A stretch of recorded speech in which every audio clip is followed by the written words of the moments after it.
okrogla miza poteka v živo, tako da ponovitev ni. Zakaj smo se zbrali tukaj v takšnem številu? Zato, ker so migracije tudi moderen pojav, ne samo iz preteklosti, in ker se tičejo tudi Slovenije in nas, Slovencev.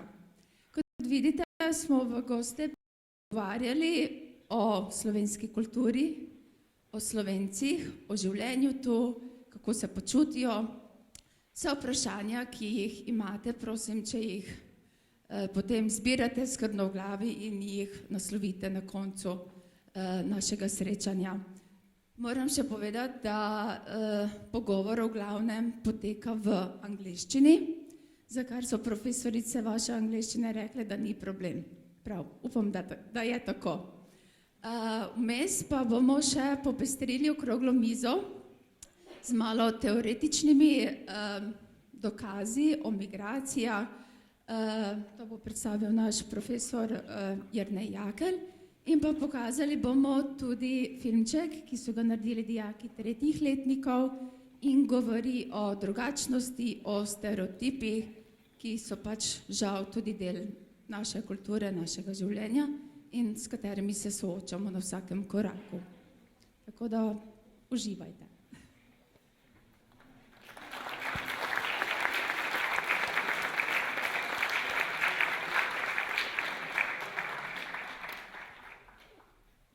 Tako, tole je napovednik, mogoče bi samo prebrala tole misel irskega avtorja. V resnici smo čisto vsi na tem svetu odvisni drug od drugega. Naši gostje, sicer se bodo tudi sami seveda predstavili. Nekaj pojmov, ki jih bolj kot ne seveda poznate, 3. letniki se ukvarjajo trenutno s to problematiko migracij, 4. letniki ste to delali v času Miklošičevih dni lansko leto. Torej, kaj so migracije, kako jih delimo in kakšni so vzroki. Migracije so selitve, ponavadi bolj kot ne stalne, vzroki pa tičijo zaradi ekonomskih težav, recesije, krize, političnih težav, ki jih določene države doživljajo. Še 2 pojma, imigrant, imigracije označujejo pojav priseljevanja v neko državo. Emigracije so odselitve iz neke države. Ja, ločimo prostovoljne migracije in pa seveda prisilne. Te bolj kot ne srečujemo tudi dandanes.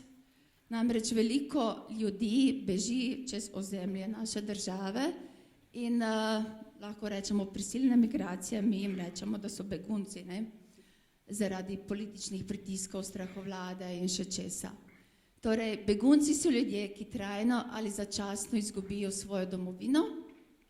In še 2 sociološka pojma, kaj pomeni, da se v neko družbo akulturiramo, pomeni, da se preselimo v neko kulturo, začnemo na novo spoznavati, s tem, da seveda še močno se zavedamo svoje etnične izvornosti, torej države, iz katere smo prišli. Asimilacija pomeni, da smo se popolnoma prilagodili v novo ponavadi, torej kulturo, ki nam prej ni bila znana in smo jo sprejeli kot svojo.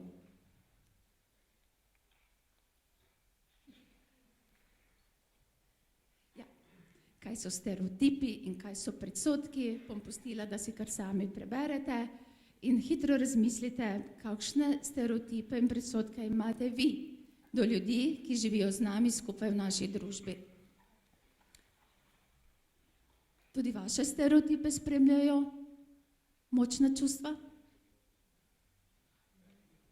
Ja, no, še mogoče tale podatek, diskriminacija, kako se to definira in kako se to doživlja na lastni koži. Mogoče samo vprašanje, kateri stereotipi menite, da veljajo za Slovence? Kakšni smo Slovenci? Delovni?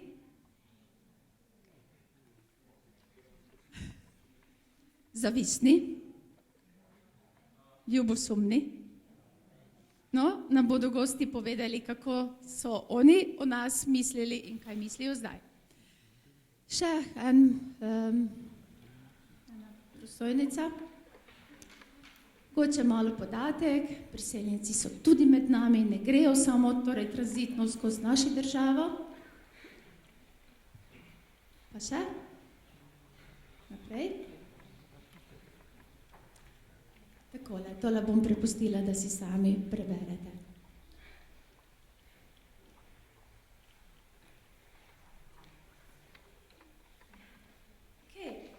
Zdaj bi pa kar nadaljevali z našimi gosti.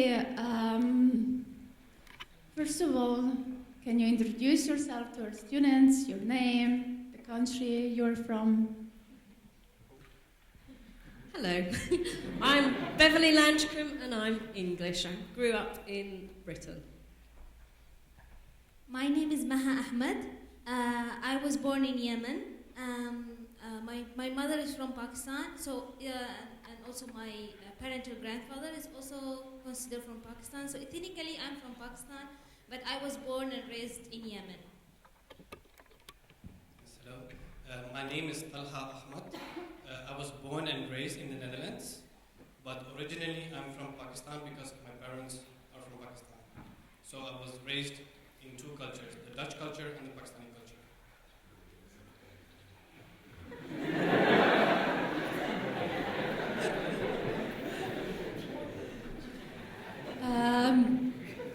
Why Slovenia, and how long have you been living in Slovenia? We've been here for 8 years now. Why Slovenia?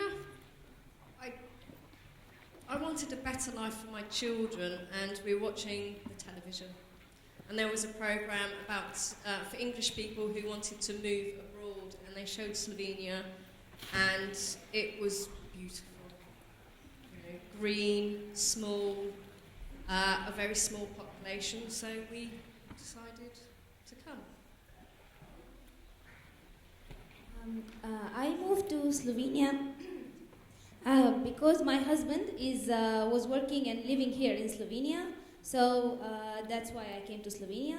I have been living here since more than 1 year now. I came last year at the end of September, so it's like more than 1 year now. Yeah, I have been living in Slovenia for about 2.5 years, and the reason why I came to Slovenia is because of my work. I am working for an international Islamic organization which is called the Ahmadiyya Muslim Community, and recently we now also started our branch here in Slovenia. So I actually have been sent here to Slovenia in order to establish our organization here, and I've been here for 2.5 years. Če samo dopolnim, Ahmadija je verska skupnost, ena veja islama. To želijo, predstavljati torej islam kot neka oblika religije v sicer katoliškem okolju. Did you know anything about Slovenia before coming here? Any stereotypes, maybe, Beverly? No. Really? No, I just knew it was part of Yugoslavia at one point, but other than that it had separated, and on the internet it was described as one of the more advanced countries from the Eastern Bloc, but that's it. So it didn't scare you, the fact that we were in a communist country? No. Really? Okay. The thing is, I have never been here, or I have never heard about Slovenia before. Before I knew that I'm coming here to Slovenia. I have heard about Slovakia, and because I know Czech and Slovakia were like two countries and they're separated. This is the idea that I had in my mind about regarding Slovakia. And when first time my husband told me that he's going to Slovenia and I will be also probably will come to Slovenia, The first thing I thought that Slovenia, where is this country? So I just went to Google Maps and tried to look in Wikipedia about Slovenia, and then I knew about Slovenia. Yeah, I had heard about Slovenia, just the name, but I didn't know where it was, and I also didn't know that it was a part of Yugoslavia before. The country name I had heard in first time was in 2000 when Slovenia was taking part in the European Cup tournament. And then I also remember that in 2010 Slovenia was taking part in the World Cup football tournament. So these are the two times I can remember the name Slovenia, but about the country I didn't know anything. I didn't know about Ljubljana or Maribor, or that Slovenia was a part of Yugoslavia as well. I always thought that Slovenia is a part of East Europe, but I didn't know where. Despite the fact that you lived in the Netherlands, Yeah, Europe. yeah, that's true. That's very true. It's very strange. I actually, because about Croatia, I heard many times. Bosnia, I heard many times because there was also war going on in the 90s. So I had heard these names, but also I've heard Slovenia, but I didn't know exactly where it was. Maybe I was bad in the maps, looking in the maps. Geography? Yeah. But Slovenia, I knew it was a country, but I didn't know where, and I didn't know so much about the country. Actually, nothing. Actually. Okay, thank you. So, what were the reactions from your family or your friends? Were they shocked? Yes, one friend, he did some research on the internet, and he sent me this piece of paper, and it was kind of scaremongering, that Slovenia was a backward country, half of you didn't have cars, nobody had the internet, and how dare you, because my children were, 2 and 4, it's like, what are you doing? They're too small. But I didn't listen.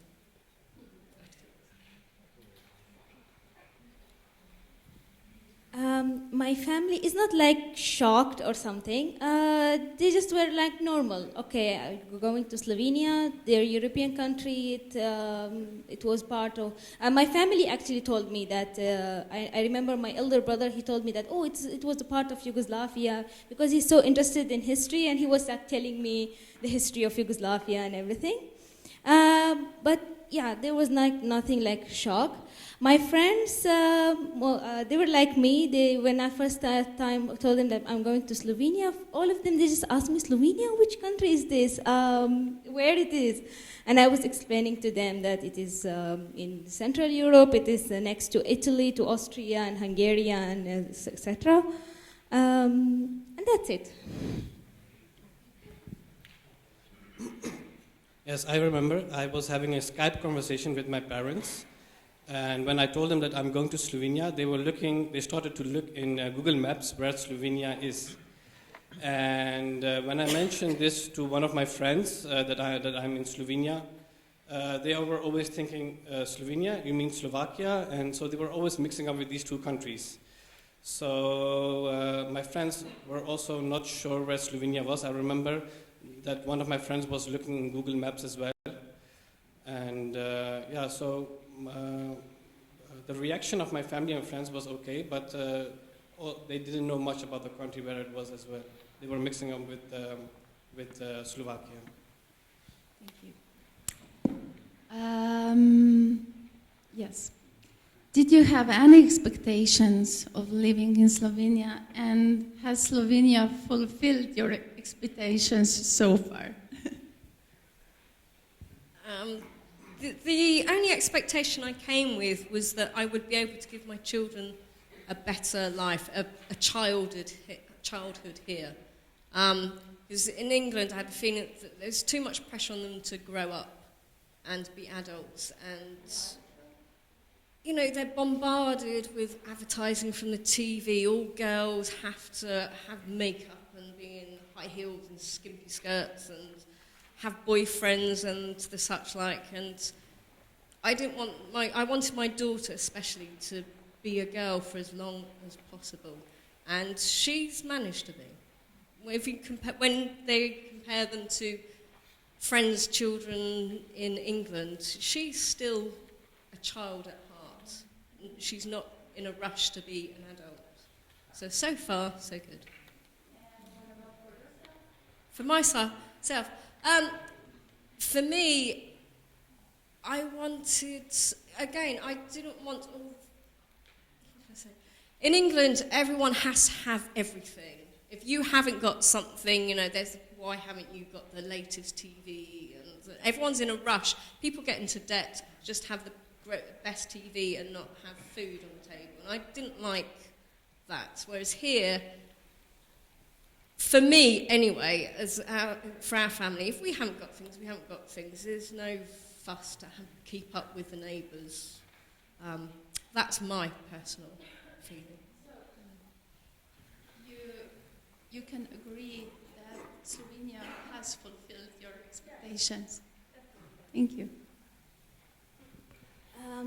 Regarding my expectations, because I'm a pharmacist by profession, I was thinking that, okay, I will come here, maybe I will get some good opportunities for doing higher studies like master's, PhD, or to work here. But yeah, still, because I'm still in the process of learning the language, of course, my expectations will be not fulfilled now. But hopefully, I can fulfill my expectations in the future.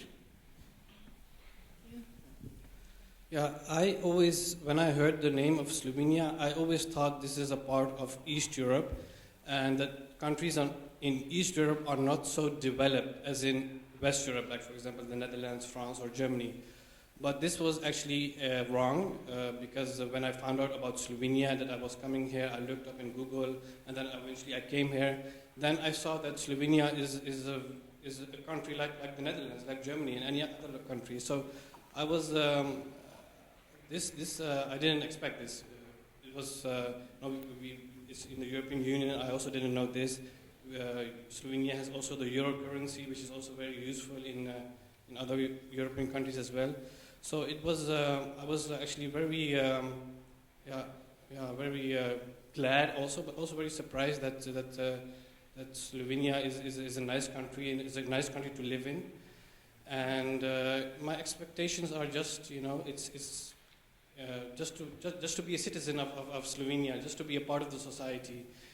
And these are my expectations, and I'm happy here, and I'm enjoying my life in Maribor. So, Thank you. Tako, zdaj bi naredili kratki premor z našimi gosti in bi prosila profesorja Jaklja, če prevzame vlogo voditelja. Po PowerPointu smo rekli, da. Tako.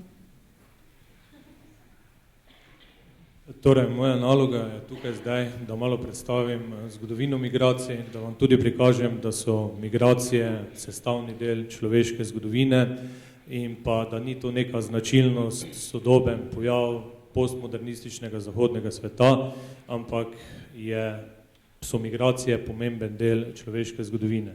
Praktično ne poznamo družbe, kulture, civilizacijskega okolja oziroma zgodovinskega okolja, kjer ne bi bile prisotne migracije.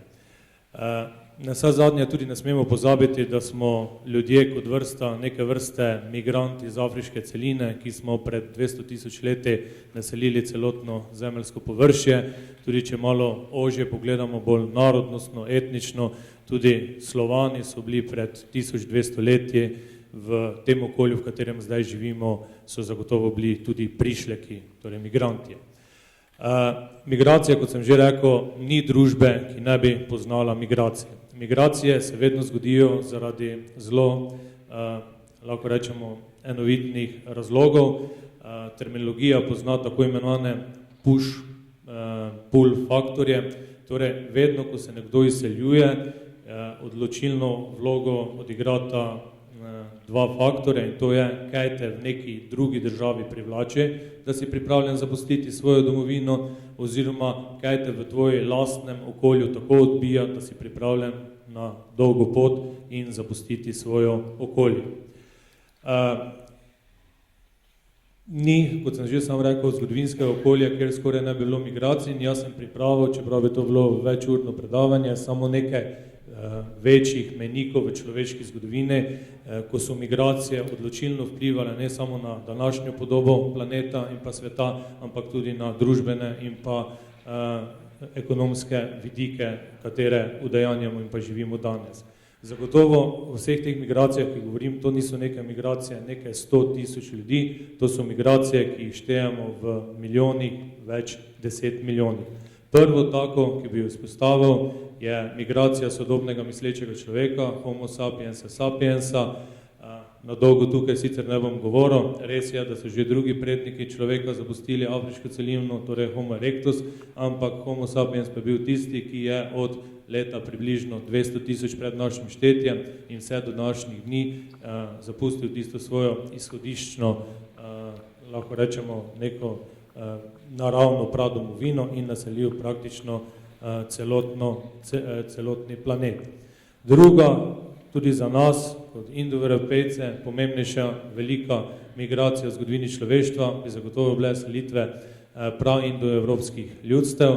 Danes vemo, da je indoevropski jezik in indoevropska jezikovna skupina največja jezikovna skupina na tem planetu, nekje približno 3 milijarde, kar je skoraj polovica svetovnega človeštva, ljudi se uvršča v to indoevropsko jezikovno skupino. Tukaj vidimo, da je to osrčje, jedro migracij izhajalo iz Bližnjega vzhoda in potem postopoma naseljevalo obrobna območja.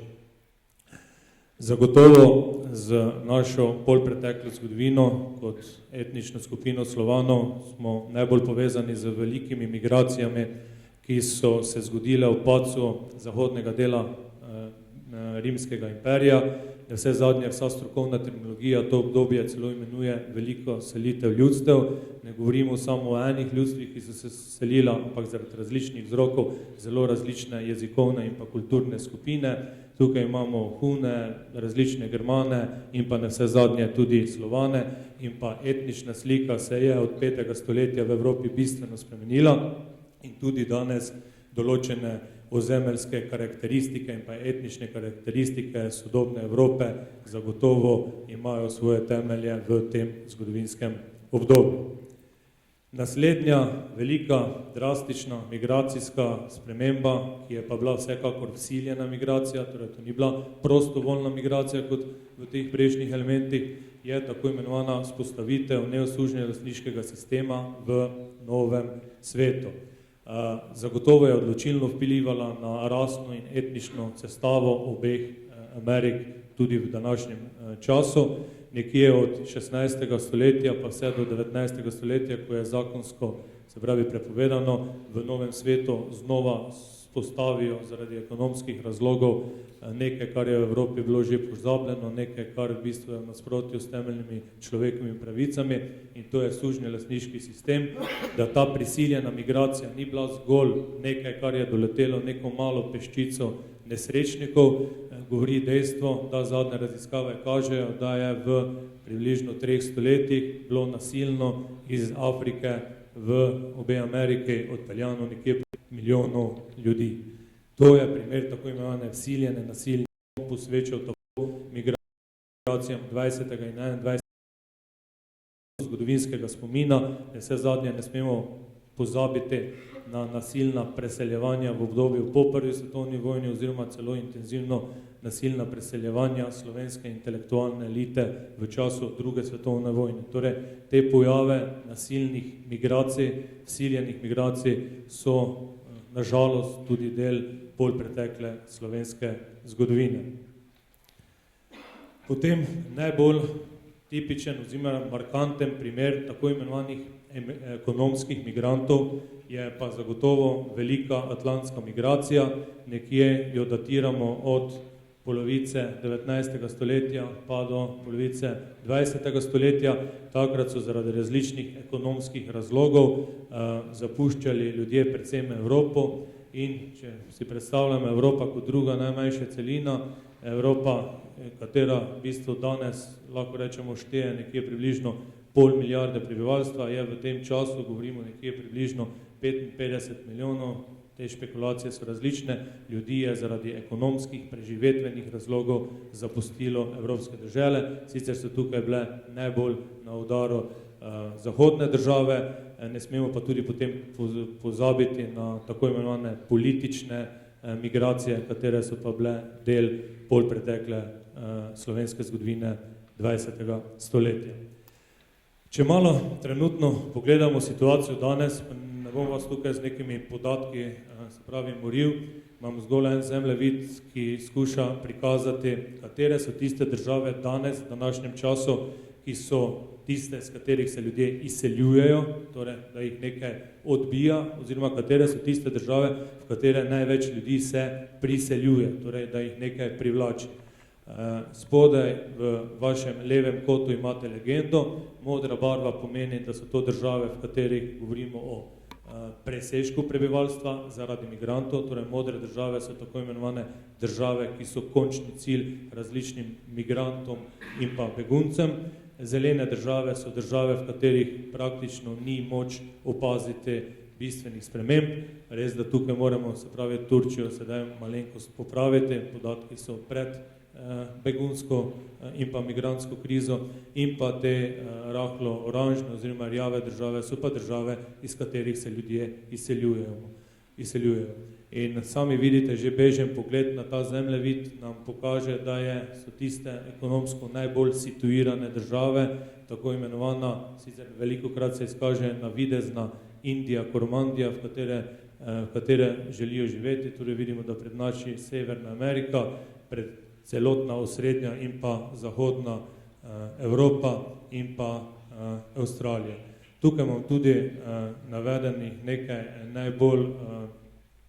najbolj pogostejših razlogov za današnje migracije, čeprav vsak imigrant ima svojo osebno zgodbo, vsak imigrant ima svoje osebne razloge, zakaj se odločil za pot, za to, da zapusti svojo, se pravi, domovino, svojo zibelko, področje, v katerem se je identificiral, ampak nekje najbolj grobo bi lahko dali tako imenovani okoljski razlogi. Mi vemo, da je eden najbolj perečih problemov današnjega sveta ob radikalizaciji tudi okoljevarstveni problemi, torej to zaradi klimatskih sprememb, naravnih katastrof, potem so to politične razloge zaradi vojn, imamo ekonomske razloge, torej zaradi dela, in potem imamo osebne oziroma kulturne razloge, ki pa so povezani z izobraževanjem, z življenjem v družbi, kjer se tolerira, se pravi, drugačnost in kjer lahko posameznik zaživi človeka dostojno življenje. Jaz sem naredil ta pregled bolj, sicer ni tako hiter bil, ni bolj kar nekaj časa trajalo, ampak samo zato, da vam bi prikazal, da so migracije sestavni del človeške zgodovine, da migracije niso neki sodoben pojav, da dejansko človeštvo in pa lahko navsezadnje rečemo tudi napredek človeštva temelji na migracijah, na spremembah, lahko rečemo na prilagajanju na novo okolje in da so migracije tisto vodilo v človeški družbi, ki je povzročilo celotno današnjo družbeno, politično in pa ekonomsko situacijo. Hvala lepa. Mogoče še...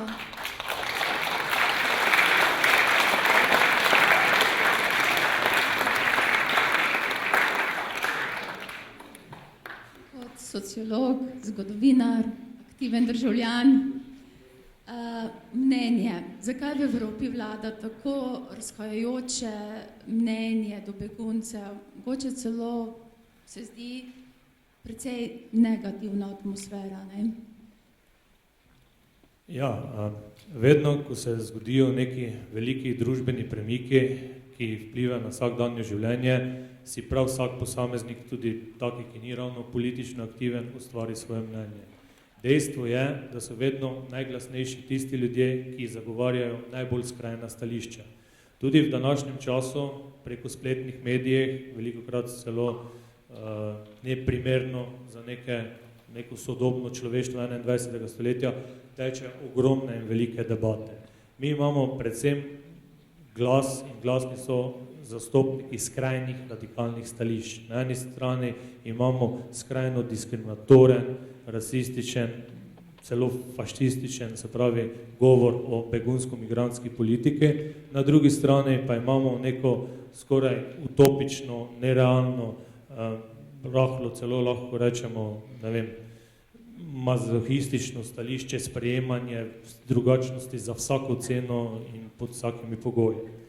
Moj namen tukaj ni, da zagovarjam eno izmed teh dveh stališč. Jaz mislim, da tukaj govorim, se pravi vam gimnazijcom, torej bodočim intelektualcom, in vi v svojim znanjem, vzgoju, ki ga imate, ste si ustvarili svoje lastno mnenje. In prav je, da imate svoje lastno mnenje. Jaz bi tukaj, se mi zdi, ključen problem pri vseh teh begunsko-migrantskih vprašanjih. Danes smo priča zelo veliko sovražnega govora, napeljevanja k diskriminaciji, ksenofobije, lahko rečemo celo zaničevanja vseh drugih oblik in podobno. Vi veste, in prav je tako, da na podlagi svoboda govora lahko govorite, kar želite in lahko imate svoje stališče. Moj namen tukaj ni zato, da vas bom tu skušal zdaj pridigarsko prepričati in predstaviti zgolj in samo lastno mnenje in ne dopuščati drugačnosti. Pomembno pa mi je, da z položaja nekega pedagoga, kateri osnovni cilj ni samo izobraževanje, ampak je predvsem vzgoja, da spregovorim nekaj o svobodi govora in pa o tako imenovani, lahko rečemo celo neki verbalni agresiji. Velikokrat posamezniki te krizne situacije izkoristijo za širjenje neke nestrpnosti, za širjenje neke ksenofobije in tako dalje. Jaz si želim, da vi kot mladi, brihtni ljudje, ki boste vodili to družbo, da svoje stališča predstavljate strpno, da svoje stališča predstavljate na neki kulturni, civilizacijski način in da premorete vse malo empatije, s katero se skušate velikokrat postaviti tudi v nasprotno vlogo in tudi razumeti. Jaz ne govorim, da je ena stvar povsem pozitivna, prav tako ne govorim, da je ena stvar povsem negativna. Ustvarite si lastno mnenje, zberite čim več različnih informacij in potem, se pravi, ne na vsako silo skušati nekoga prepričati vašimi prepričanji in pa znanje, skušajte drugim tudi prisluhniti in skušajte, kar je najbolj pomembno, to, kar mislite, podati na neki kulturen, civilizacijski način. Če smo zelo iskreni, pogledajte, vso to problematiko ne boste reševali ne vi, ne jaz, ne bližnja okolica, ampak živimo v urejeni in demokratični državi. In eno temeljno načelo je, da se pri vsej tej situaciji, ki je nastala, se pravi, zaupamo države, kajti osnovni namen države tudi je, da večje družbene premike oziroma situacije tudi rešuje. In pustimo tistim, ki delajo, pa pomagajo, naj delajo in pomagajo, če imate, se pravi, pa lastno mnenje, pa ne s tem lastnim mnenjem, se pravi, še zastrupljate druge. Torej, odprt je tisti človek, ki sprejema drugačnost in prisluhne tudi drugim ljudem. Jaz sem sicer zdaj s tem mojim odgovorom odgovoril nekaj posebno drugega, kar me je profesorica vprašala. Vi sicer to dobro veste, ker pri testih tudi velikokrat uporabite ta element presenečenja, ampak hotel sem mogoče izpostaviti ravno ta vidik, da ni vse v tem, kako bi mi rešili, ampak kakšen pristop imamo in kako sliko o nas, o družbi, naših starših, naših učiteljih in navsezadnje tudi o naši državi širimo po svetu. Hvala lepa.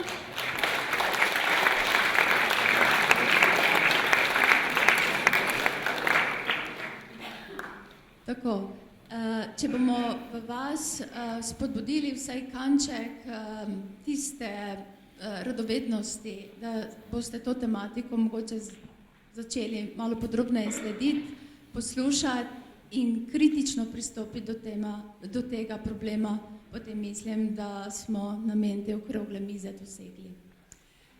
Zdaj bi prosila, da pokažemo filmček, ki na hudomušni način prikazuje tegobe in težave sodobne kulture, ampak žal tudi precej resne zadeve.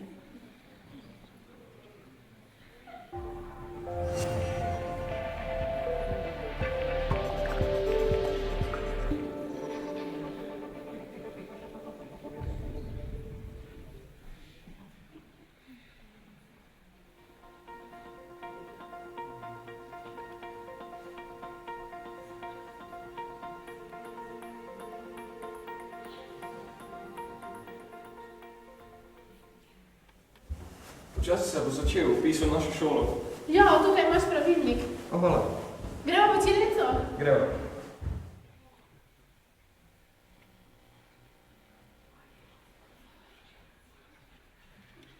Naslednji.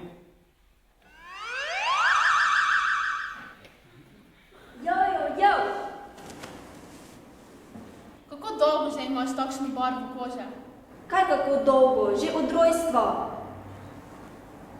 Zelo mi je žal, vendar v skladu s pravilnikom ne moremo sprejeti dijakov, ki nimajo bele polti. Leva vrata, nasvidenje.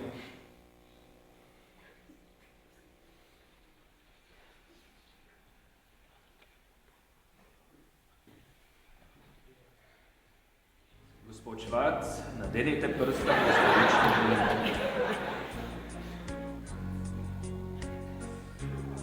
Razglašam vas za zakonca Švarc Belina.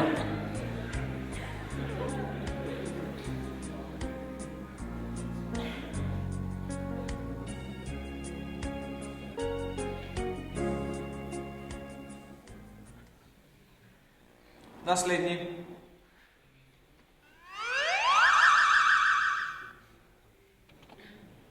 Namaste. Kaj pa je tebe pičilo na čelu? Ja. Tradicija. Sem hindujka. Oprosti, ampak na naši šoli ne sprejmemo pripadnikov drugih ver. Leva vrata, nasvidenje.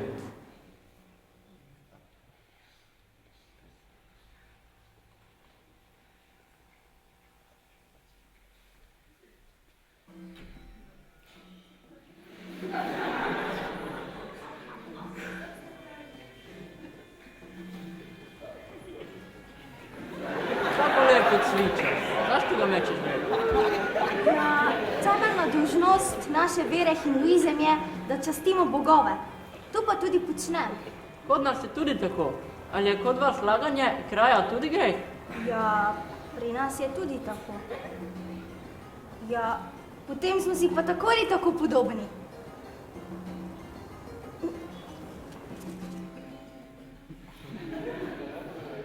Naslednji.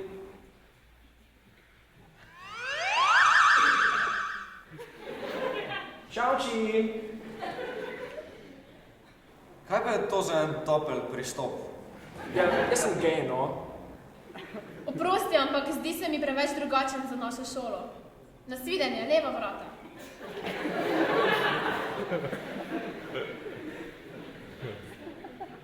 Dragi ti povej, prišla sva, nisem dan.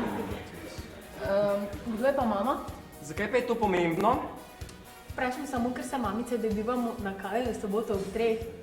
A ja, dobro, super, bom prinesel princeske.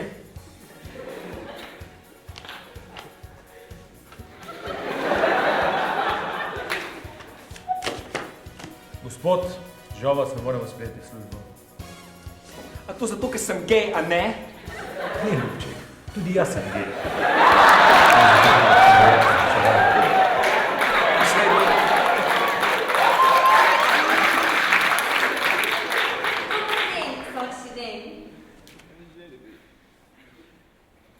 Kaj pa imaš oblečeno? V tej obleki si plesala že moja babica. Oprosti, ampak to ni primerno za našo šolo. Leva vrata, nasvidenje.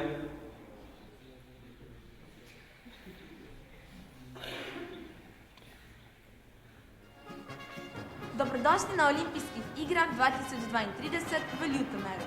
V čast nam je to prireditev gostiti že tretjič.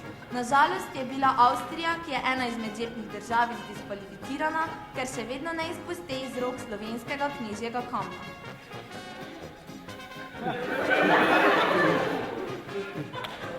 Piše se 1. maj leta 2004, ki si ga bomo Slovenci za vekomaj zapomnili. Danes smo postali člani Evropske unije. V ponos nam je, da lahko sodelujemo pri vseh pomembnih odločitvah, da je naš jezik enakovreden vsem ostalim 23 evropskim jezikom in da je orehova potica postala tradicionalna jed Evropske unije. Naslednji. Naslednji. Ni več nikogar. Očitno bomo morala začeti sprejemati drugačnost. Grem po odpisane kandidate.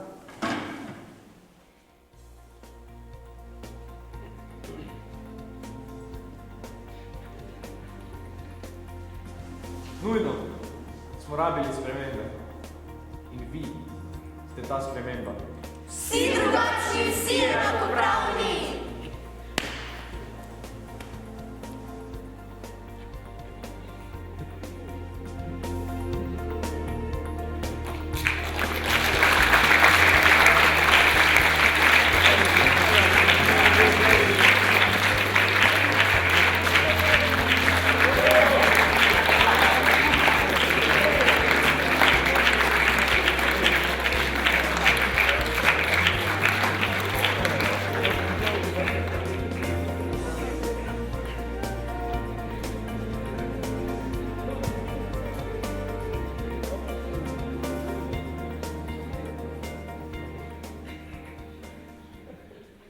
Tako, po tem premoru bomo nadaljevali z vprašanji za naše goste. Ste pripravljeni? Ste. So, living in Slovenia for 8 years, what kind of difficulties you had to deal with as a foreigner living here? The first was obviously the language, and having moved to Lendava, there were very few people that could speak English. German, yes, fortunately I can. Oh, Hungarian, which can't. And the red tape in Slovenia. It's like you are sent from department to department and then back to somewhere else. And in England, paperwork is done in triplicate. Here, it's 4 copies or more. And sometimes the people that worked for the government and the council, a lot of them hadn't had the experience of dealing with non-Yugoslavian people or non-Hungarian. And, sometimes we had to kind of say, well, why don't you try doing this? And, oh, I can't do that. But then they would try and we would manage somehow. But it's the red tape. There's far too much of it. Would you say that was the biggest difficulty here, or there was something else? That was the biggest. Otherwise, people in Slovenia have been really welcoming and helpful. Maybe how should government help foreigners to integrate better into our society? They could make it a little bit easier with the paperwork. I think it's gradually changing now as more people have been coming. They've had it's been 8 years since we first went through the process, so I'm assuming it's a bit easier now.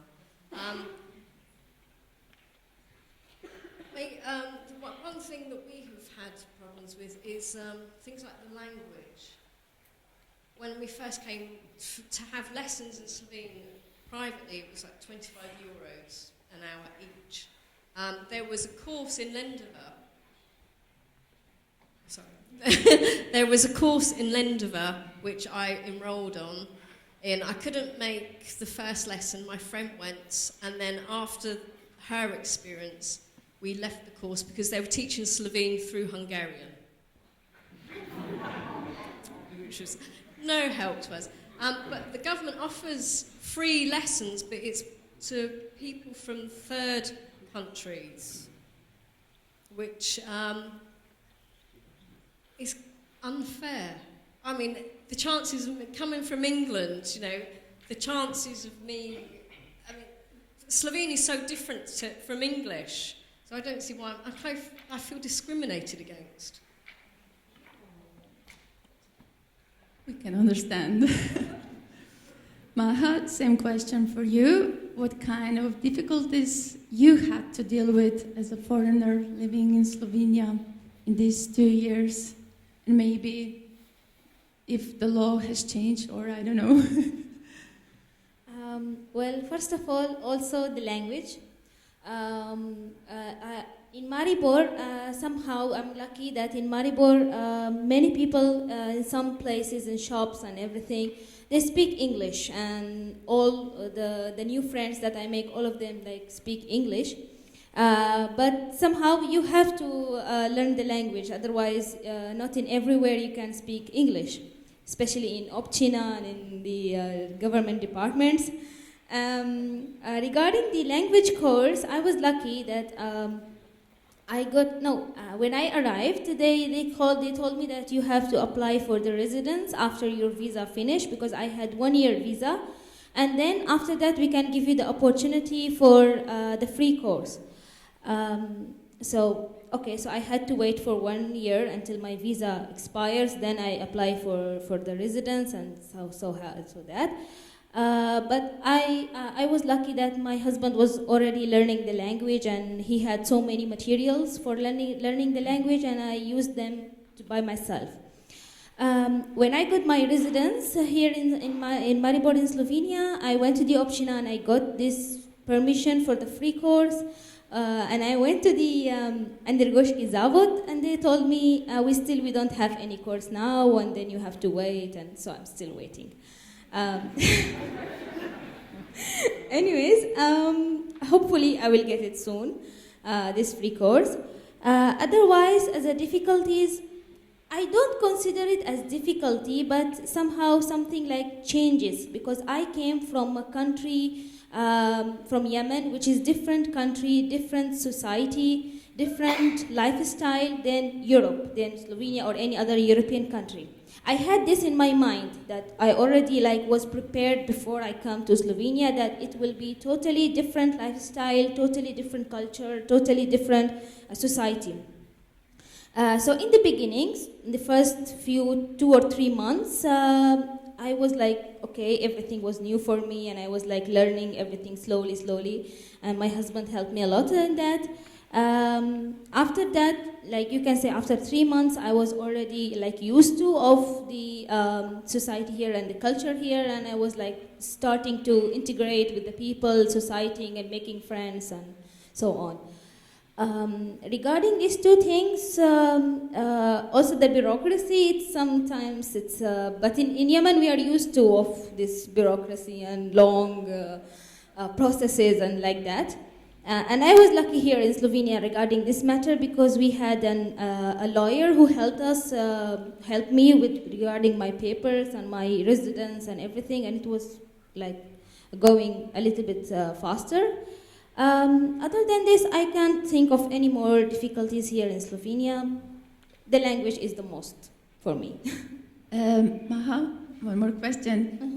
Once you mentioned that in the beginning people were kind of surprised to see a young woman in Maribor wearing hijab. A headscarf, yes. In the very beginning, I was noticing that, because it's not common in Maribor that you see a Muslim woman wearing a headscarf. So I was noticing that the people are noticing me, staring at me, looking at me strangely, and of course my skin is not like any Bosnian or European, so that of course they will know that I'm from a different country. At the first, it was a little bit I was not noticing, but after that, you can say I'm getting used of that, and now it's no more, because now in my neighborhood, in everywhere in Maribor, people who know me and became my friends, and so everybody know me, and there is no much like that anymore. Also, I go to Shantil for volunteering as an interpreter there in Shantil. So also the people they know me that I'm an interpreter, and there is no, it's no more like. Okay, thank you. Talha, your experience? Also for me, the main difficulty which I am facing is the language also.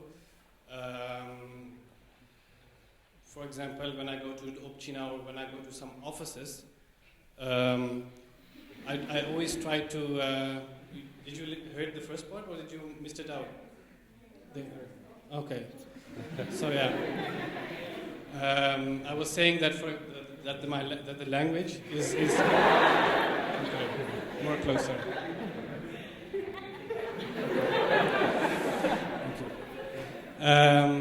I was saying that the main difficulty I'm facing here in Slovenia is also the language, and I can give you a few examples. For example, when I go to the Občina or some other offices, I always try to speak Slovenian, but the problem I'm facing is understanding. So when I start speaking Slovenian with people, they reply to me in Slovenian, and then I can't understand because they speak very fast, or they speak in different dialects. So this is a difficulty what I'm facing regarding the language. Some other difficulties or incidents I faced was also in the beginning when I came to Slovenia. This is a personal experience I want to share. That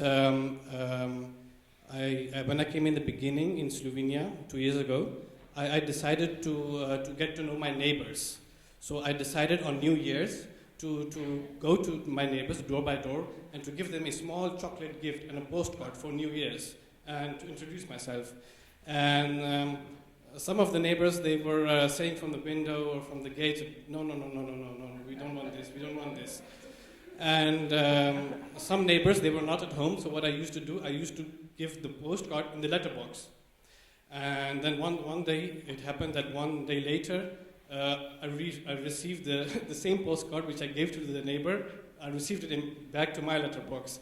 So there were some incidents where people were not so open, or maybe they were afraid for the new neighbor, I don't know. And also sometimes when I'm walking in the city with my wife, some people are staring at us.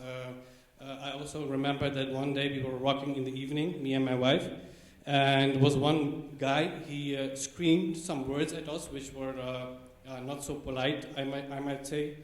And there are some incidents which we are facing in the society, but these are already several incidents, you know. I have met so many nice people also, and I think those are the important things which we should focus on. So, yeah. Thank you for sharing this with us.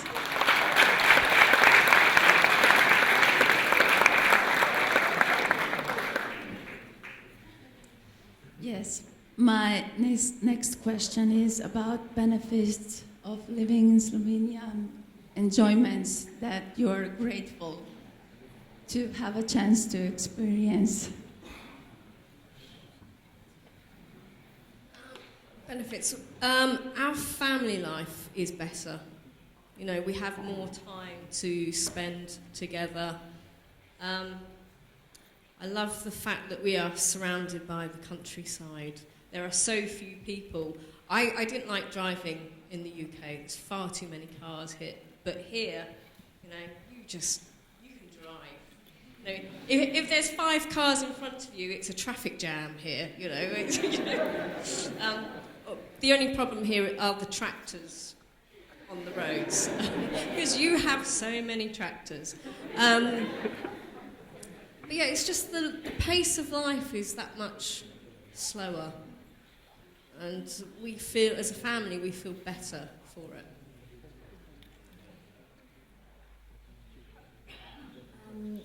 For me, coming to a European country like where you have all diversity of nature, you can see the spring. Here in my country, we have only just summer and winter, and the winter is not that much colder there.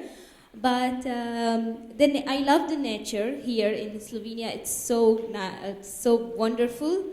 And the snow, when I saw the snow for the first time, I enjoyed it. It was something new for me, and I was enjoying seeing the snow.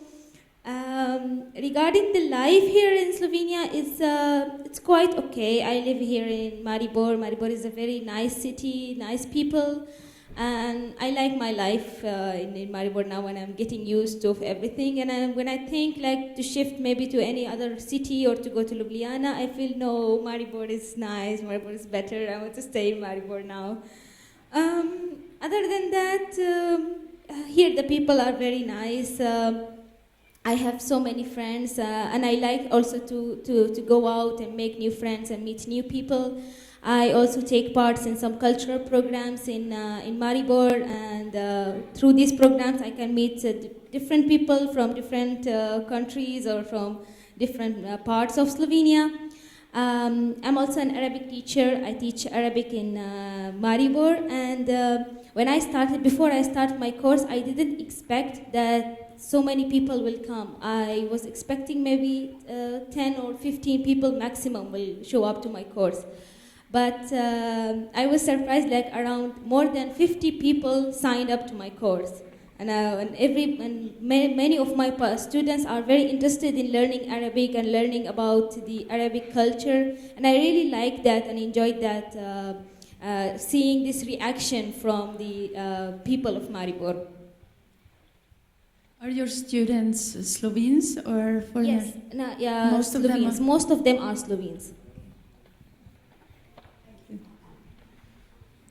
The first benefit while living in Slovenia, which comes in my mind, if I compare it to the Netherlands or compare it to Pakistan, is that Slovenia is much more peaceful. There is no criminality, there is no violence. You know, it's such a peaceful place, a peaceful country, and you know, you don't have any. Thank you. You don't. I think I moved my hand too much. Yeah. Sorry about that. Yeah. So you know, you don't have any worries that somebody will come at night in your house. I can tell you also one thing that in one night I forgot to close my door, and my door was open during the whole night, and nothing happened. You know, so it's a very safe country. So this is one benefit. Yeah, it happened to me. Yeah. So this is one benefit while living in Slovenia, and other things are, you know, what I also like is that the people are very friendly, they are nice, they are helpful, and it's a clean country, you know. And this is very nice compared to Pakistan, which is a very busy country, or compared to the Netherlands as well. So I like that. Yeah. Thank you. Beverly, is there any habit about Slovenians, anything maybe that you find it funny, or then have you already gained some of our cultural things that are typical for Slovenians, and when your friends come over to visit you, they say, "Uh-oh, that's something new."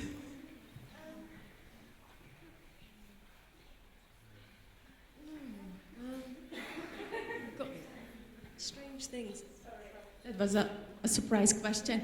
Do you wear slippers in your home? You see? It's your slippers. I feel there's a kind of an obsession with slippers. You know, in England, you go to someone's house, you walk in, you sit down. Here, you go in, you have to take your shoes off and put slippers on. Although, you know, at home in England, we do wear slippers, but we don't expect our guests to remove their shoes and do that. Other things, sorry, I should know by now.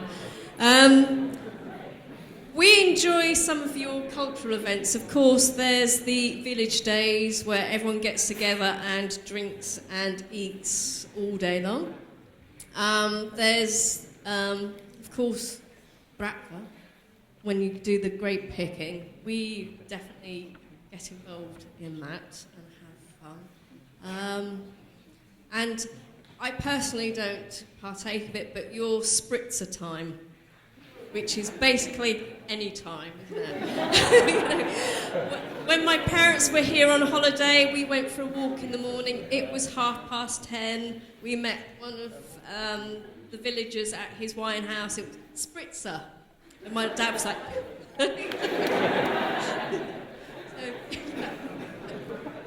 This is because you live in this specific area. It's not everywhere in Slovenia. Thank you.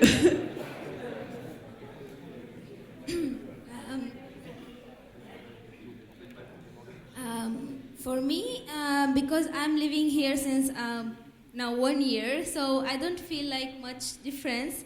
Maybe the point that Beverly just mentioned, that you have to take your shoes and wear slippers. You say to your neighbors or to your guests that they should or they remove their shoes and wear slippers.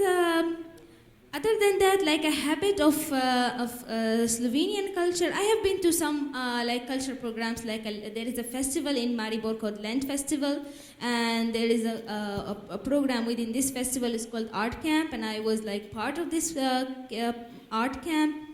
But other than that, I don't feel like any difference in my life as a habit that still maybe still not till now, but I don't know. Yeah, one thing which comes in my mind is that in Slovenia, I have noticed that people are coming to your door and they are selling vegetables or apples or homemade jams. And this is something new. This is something what I didn't see in the Netherlands. So this is also very nice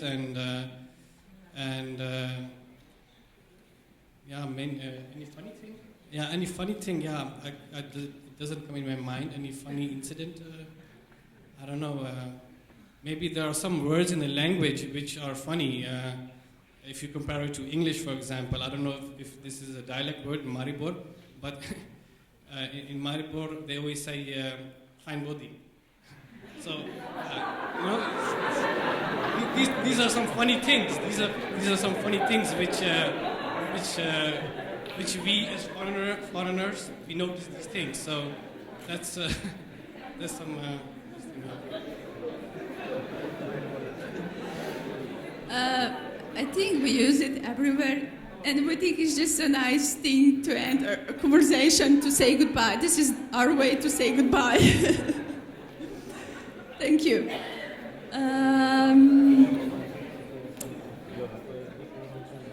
How would you describe Slovenia to someone who has never been here? It's a beautiful small country in Central Europe, which is peaceful, beautiful country, diverse countryside. You know, you've got the eastern side, you've got the mountains, you've got your very small coast, but you have your coast. It's a great place to visit for outdoor pursuits, and it's got an excellent location for visiting other European countries as well. You know, I've said this before, but you know, we go shopping in Hungary, we go shopping in Austria.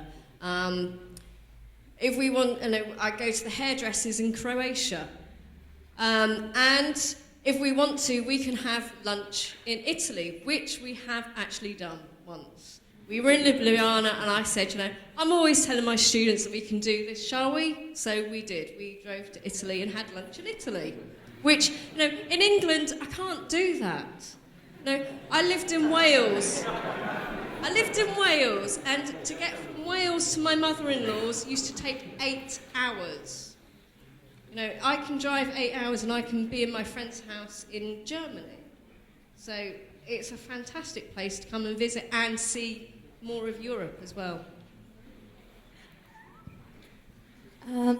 Also for me, if I want to describe Slovenia to any other person, is that Slovenia is a very beautiful country regarding the nature. You can find here everything. You can find the sea, you can find forests, you can find caves. And I was actually a couple of days ago, a group from Switzerland who came to Chantil, and we were meeting regarding the translation work. And they were like saying, they were in Maribor and they were saying, seeing around around Maribor.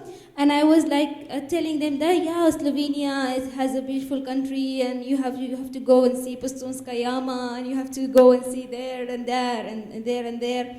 And they were like saying to me, oh, you are 1 year here and you're already talking about Slovenia, that it's your country. So, regarding the nature here, if someone wants to come here and spend his holidays, it's a very beautiful place for holidays.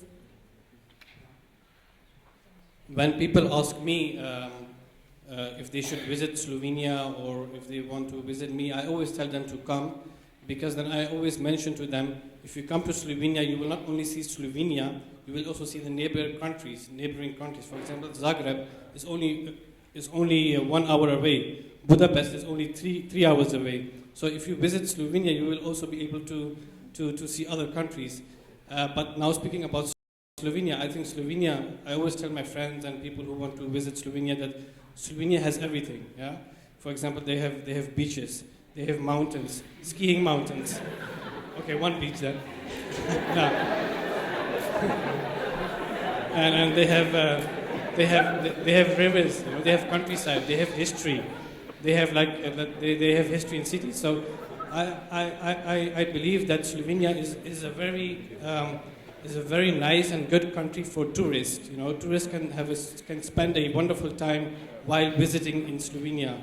So this is it's definitely, of course, you know, every country has its own beauty, but Slovenia definitely also has its beauty. Yeah. Do you have any favorite spots in Slovenia? I haven't visited everything. Many people told me about Bled. I didn't get the opportunity to visit Bled, but I would like to go there and see what it is exactly. I have been to Postojnska Jama and some other places, but I would like to visit Bled. Yeah. Maybe, because it's really not far. You could do it this weekend. Yeah. Why not? But it's going to snow, I've heard, so I don't know. Okay, then maybe. Do you like snow? There's There's not much snow in the Netherlands. There is not much snow in the Netherlands, that's true. If there is snow, there's only one day snow and the next day it's gone. But here sometimes the snow can be a little bit disturbing. You know, it's on the roads, you have to clean your doorway, you know, it's a little bit disturbing. But of course, you know, if I was a child, then probably I would like to, you know, to make do some snow fighting or make a snowman. But these things I don't do anymore. So for me, it's a little bit disturbing. Annoying, yeah. Thank you. Beverly, you live here, but you also work here. How would you describe your colleagues at school? Are we of any help to help you to integrate into Slovene society? And students as well, of course. Do I get a bonus if I'm nice? No, I have to say, when I was first told about the opening at the school, I was like, oh God, teenagers. Do I want to work with teenagers? You know, because you know my experience of teenagers was British ones, which aren't all that good. Then I thought about it, and I thought, no, the teenagers I've met in Slovenia were actually quite nice and friendly and polite, most of them.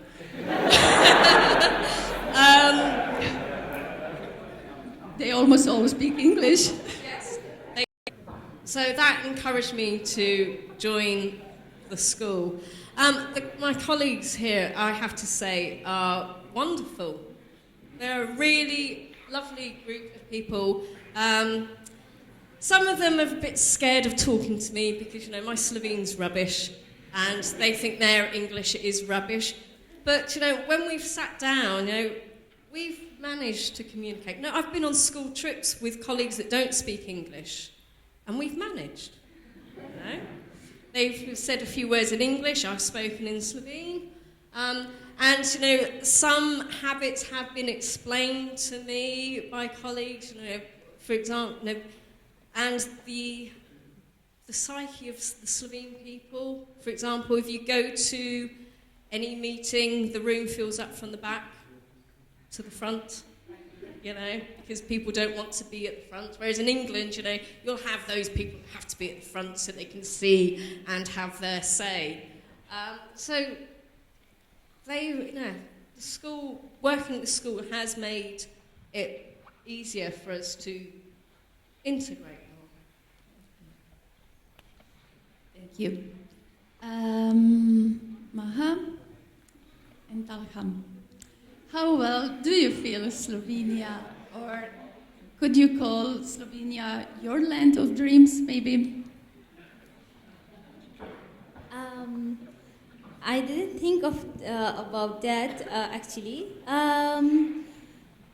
Yeah, but okay, yeah, because yeah, we are living here because his work is here, and we are living here, and I feel like I'm now getting integrated into the society much more. So I can feel like I'm getting now to love Slovenia and to like, as was I mentioning before, that I'm starting to integrate in Maribor, and I feel like Maribor is my city, and I can't live in any other city. I like Maribor very much, and so all Slovenia. So I feel it somehow started to begin to feel it's like my home, but not maybe my dream, my land or my dreamland somehow. Yeah. Now, I also think it's very important for myself to show kind of loyalty towards the country where I live in, which is Slovenia. I think this is very important. For example, you know, when I watch football, I normally support the Dutch team, but they didn't qualify for the European Cup. So then the second team I supported was Slovenia, but unfortunately they also didn't qualify. This is very sad. So you know, I think, you know, to show, we as foreigners, you know, okay, we are maybe, you know, not like real Slovenes, but you know, I think then I think it's our duty to show that we should be open, and we should be a part of society, and we should mingle with the Slovenians and mix with them and take part in their activities, in their programs, and in order to show them that we foreigners are also want to be a part of your society. And that's why, you know, I think it's very important for myself also, but I think for every foreigner to show kind of your loyalty towards the country, and this is important for me. And try also to be good members of the society. Thank you.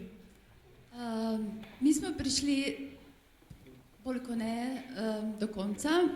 Jaz bi se zahvalila našim gostom, potem pa bi povabila vas s vprašanji. Sigurno vas še kaj zanima, česar ni bilo omenjenega na tej okrogli mizi.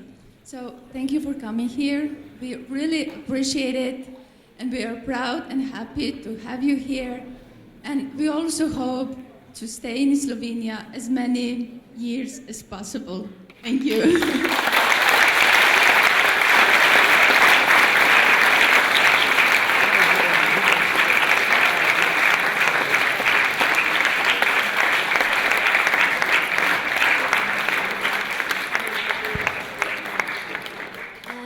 And I also want to grab the opportunity to express my gratitude to all of you, to the headmaster to the school, that they invited us here today and give us this opportunity to talk with you and to share our stories with you. So thank you so much.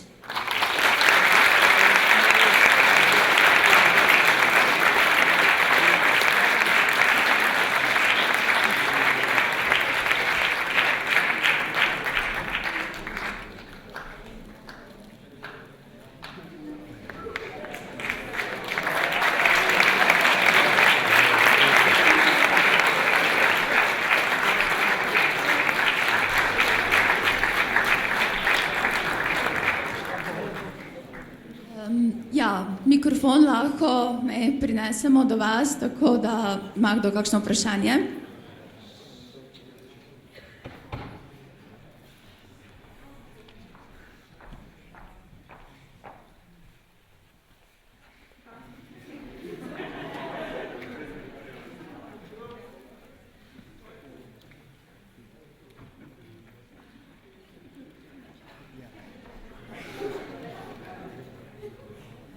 Nihče?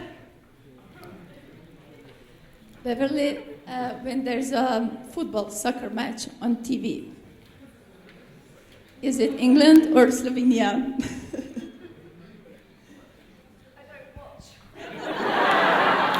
I don't like football.